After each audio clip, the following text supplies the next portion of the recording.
Let's identify the parts of the sewing machine. Take-up lever, upper thread tension dial, thread guide, pattern selection dial, thread cutter, light, needle, needle clamp screw, presser foot, feed dogs, presser foot lifter, bottom bobbin, bobbin case, needle or throat plate,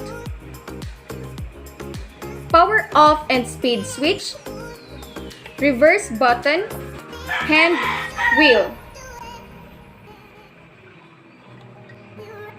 bobbin winder tension disc, spool pin, bobbin winder pin, bobbin winder stop, AC/DC input, foot pedal input, and drawer.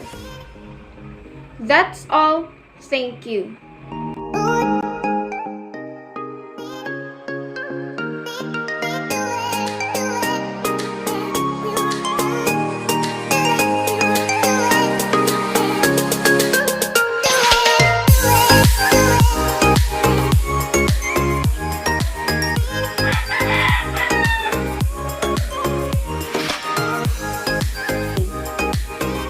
Take-up lever, upper thread